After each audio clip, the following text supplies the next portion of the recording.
Hey guys, welcome back to MFO. We appreciate you tuning in. Today we're going to do an episode about the best winter baits. But guys, I've said this before. Every time I do one of these best baits for the month, I feel like everybody's doing the same thing. And I I bet you could do an episode and you know what the baits are. This is an episode that I did about 10 months ago, fishing in December. And it is much less about the baits that I use because I think, like I said, we all know them. But it's the tactics and the strategy that I use with these baits that I think is most important. So, in today's episode, we're going to replay that video that we did about 10 months ago with those tips in it. But before we get to that, I want to mention that John Bullard and Tim Barthel, you guys were both winners in last week's episode that we did about identifying YouTubers, fishing YouTubers. You guys got all 5 of them right.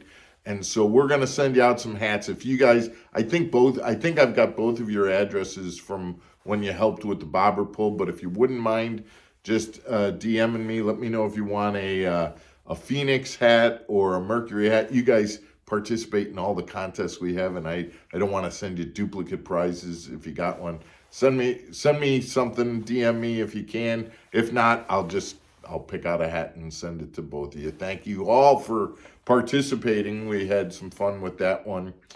Guys, stick around, and we're going to talk about the best wintertime baits and the best wintertime tactics. We'll be back right after this.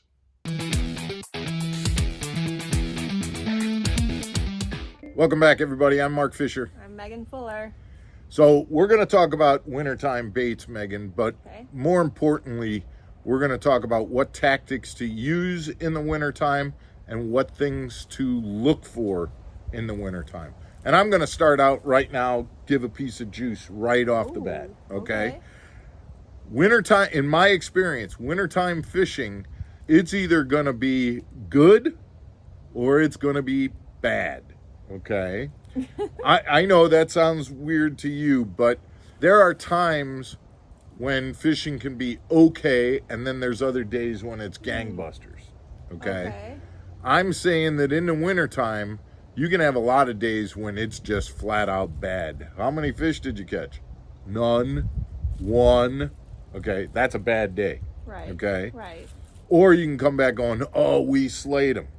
That's pretty typical in the winter. It's going to be one extreme or the other. Okay. It's not going to be, well, we caught a few here and there. So no middle ground. Yeah, not a lot of middle ground in the wintertime. All right. But knowing the reason for that is really important. In the wintertime, these fish are grouped up, and they're grouped up in specific places. So if you do get a bite, boy, you better want to key in on that place because there's likely to be a bunch of fish there. Okay. And you might want to use different tactics if one tactic catches a fish but then doesn't catch any more. You might want to stay in the same place and switch to a different tactic. Let's talk a little bit about the baits that I think you should be using in the wintertime. Okay, let's do it. So we're talking about winter baits. So I got my little stocking, and we'll see what's in this stocking for winter baits. The first one and foremost, this is, again, these are no brainers here, but a little blade bait. This is a blade bait by Molex, which is a phenomenal bait. But blade baits, Megan, are really good wintertime baits, and they're good because fish are typically hugging the bottom. They're in those, they got their bellies buried in the mud. And so you get that blade bait down there in front of them and kind of just pop it up off the bottom. You can get a reaction strike in the wintertime with a blade bait. There is a good thing and a bad thing about wintertime when it comes to baits. I don't have very many rods on my deck, but one of the baits that I will always have tied onto one of those rods would be a blade bait. Okay. The next bait that's in the stocking is your very favorite, what do you call it? The platypus. The platypus. A jerk bait.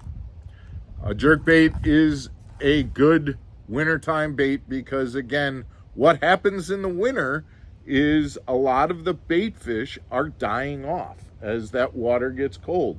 And so a jerk bait meets a couple of different categories that we want in the wintertime. Number one, it imitates a dying bait fish. Number two, you can cover a lot of water, because what we're talking about is fish are grouped up, which means they're not spread out, which means you may have to go do a lot of fishing until you locate that group of fish. Okay. And being able to cover water with a jerk bait is a good way to do that. Now you're covering water quickly, you get to a place where you get a bite and you're like, okay, now it's time to slow down and let's see if there are more fish there. So a jerk bait is a good bait to use in that type of strategy. Okay. And once you've kind of slowed down, and you stick with that bait as well, or then you move on to another bait? So I'm working a jerk bait along and I end up coming across a fish. At that point, yeah, I'm going to keep throwing the jerk bait. I'm not going to move. I'm going to keep throwing the jerk bait. If I get bit some more, great. But I'm not going to move before I switch baits and see if I can't trigger some more bites on a different type of bait, which is a great idea. I wonder if I got a bait that I would switch to in my stocking. Let's see. So let's see what's in. Yep, the two baits that I would switch to if I was gonna, I found an area, but now I'm gonna slow down. The first would be a Ned rig. Okay.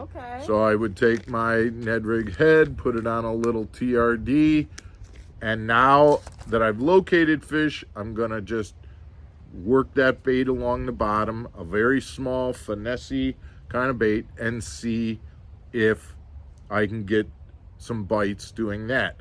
And the other is a bait that we just did an Underwater Wednesday about, and that's the NACO rig. So the NACO rig, as we talked about in our Underwater Wednesday, it gives me the ability to work a little faster, but it's still a very subtle approach that works on the lower part of the water column. And so I think I'm going to get bit doing that as well. So either a Ned rig or a NACO rig would be my way to saturate an area that I think there are fish in. And then finally, I've got two more baits that are more in that search type category. Okay. One would be an umbrella rig.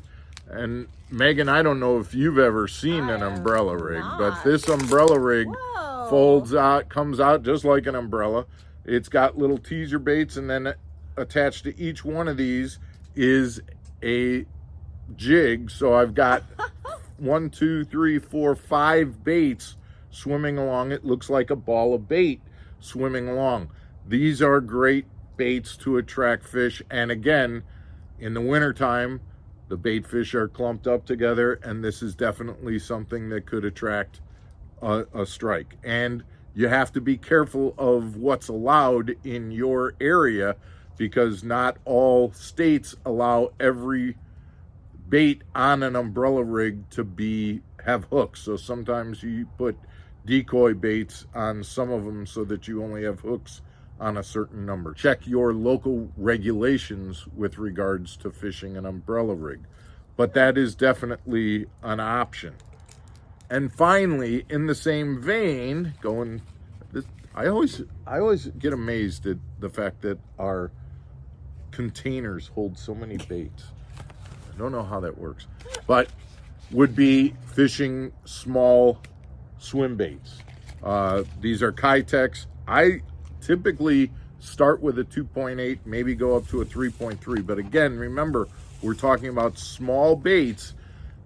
Really, as of late, I like throwing even these small baits on the new Core Tackle tush rig. That rig that puts the weight inside the bait instead of having a head weight on the outside. I really like the way that works, and Core Tackle just recently has come up with tush rigs that are smaller size for smaller swim baits. So I would definitely use the tush as my jig on that type of bait. But again, those are mimicking smaller bait fish, and that's what the bass are keying in on. We're going back now with this to our 3 search baits were an umbrella rig, a jerk bait, and the swim jigs. And then we were more, once we found them, we would be going to the blade bait or the NACO rig or the Ned rig.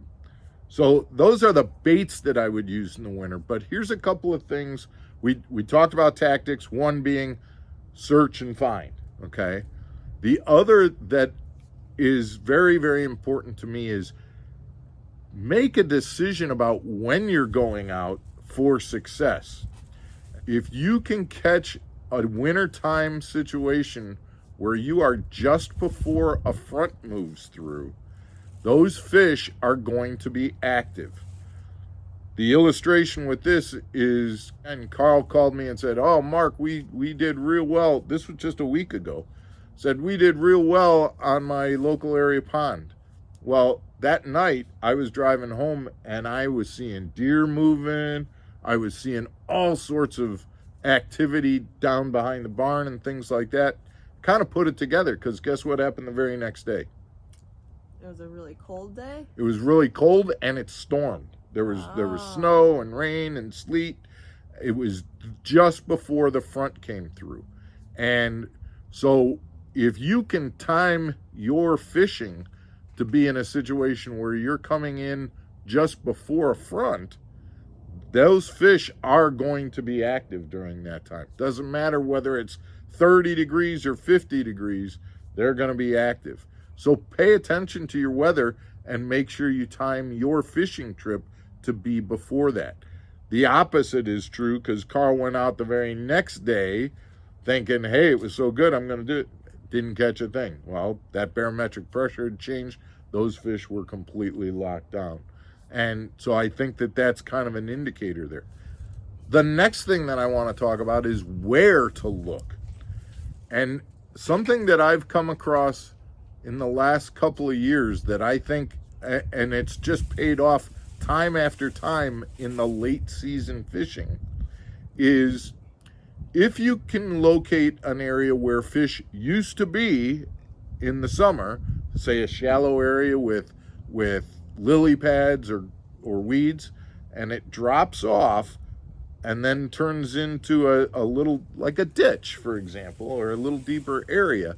A lot of times what'll happen in the winter is those fish will congregate in the ditch right in front of or right near where they used to be in the summer, and especially if that edge has grass on it. They'll get right up, tucked up next to that grass, but again, belly's in the dirt right up on that edge. And so that would be an area where if I caught fish and I noticed that that's what was going on, I'd be looking for more fish in that little depth change area. That's an area that I look for now, and a lot of times when I'm looking for that type of a situation, that's where I'm finding fish. So guys, I hope some of these tactics go along with the baits that we're talking about, and hope if you can get out in the wintertime when the weather's nice to give one more shot at catching a couple big bass, or if you happen to live in an area where the weather doesn't get as terrible as it does up here, you can get out there and try some of these baits and tactics on your body of water. Appreciate you guys tuning in to this. Like I said, it's less about the baits and more about the tactics. Try that if you get a chance to get out there a little bit more in the wintertime. We'll talk to you again tomorrow for a Underwater Wednesday episode that's coming up. Take care, everybody.